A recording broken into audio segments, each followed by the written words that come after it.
The act of writing can be very lonely sometimes. As writers, we are the creators of worlds that we will never live in. We can visit there for a time, but we are only visitors in the worlds that we build. The characters that we write may feel like our friends and families, but at the end of the night, when it's time to go to bed, we are left wanting for more than the fictional characters we have conjured up in our minds. This is why it is so important that we have a support system in place, especially during NaNoWriMo. The month of November will already be hard enough with attempting to write 50,000 words in a single month, but the thought of facing that alone is daunting. A support system will help carry you through this journey and cheer you on while you do it. Everyone should know who's in their corner when they step up to take on NaNoWriMo. Do you? Letting your friends know about NaNoWriMo can be intimidating. For the longest time, I would avoid talking about my writing with my friends because I thought it was just a silly dream that I had. I would listen to everyone else's dreams with amazement and wonder.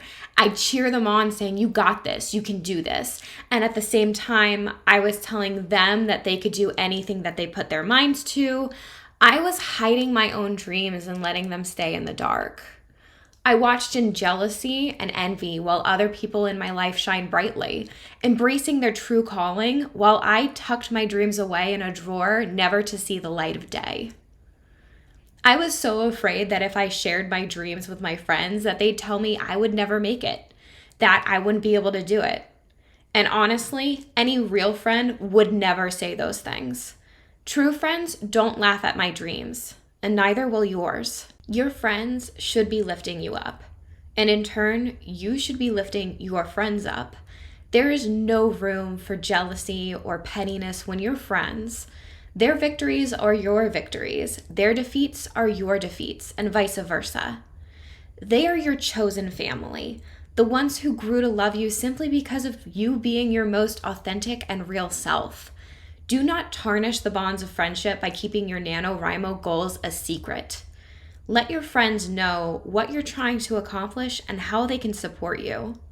Do you need a friend to drop by with some delicious home-cooked food once a week? Ask for it. Worried that your sanity might break if you don't get out and breathe in some fresh air? Designate a walking buddy from your friend group. Whatever you need from your friends during this time, just ask for it. But in December, when NaNoWriMo is over, make sure that you have a way to thank them for their support. Bake their favorite cookies, host a party at your place to celebrate the end of NaNoWriMo, or even give them actual thank you cards. Make sure that you give back to them and show them that you appreciate what they've done for you. Love them or hate them, your family can be a part of your support system as well. When I was a kid and just getting into writing, I used to hide my writing from my family.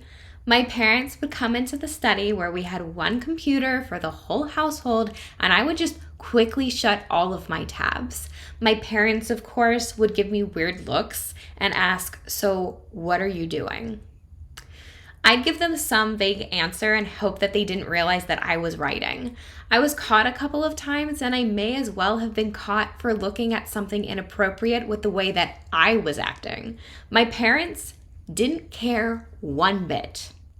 As I got older, I grew more comfortable with writing around my family. I still wouldn't let them see my writing, but I wasn't hiding it so fiercely anymore. I would spend hours writing in different notebooks and dreaming up different worlds to explore. My family, although confused about my absolute passion for writing, encouraged my interest. They didn't realize at the time that it was more than a hobby for me. It wasn't until I became an adult, got out into the world, and knew without a shadow of a doubt that I wanted to be a writer, that they understood the full scope of what I was aiming for. While they still don't understand where my path is headed quite yet, I know that they have my back. And wherever you might be with your family in your writing journey, you might have someone in your family that has your back as well. And while they might not understand your fierce passion for writing or why you'd take on NaNoWriMo in the first place, you know that they've got your back.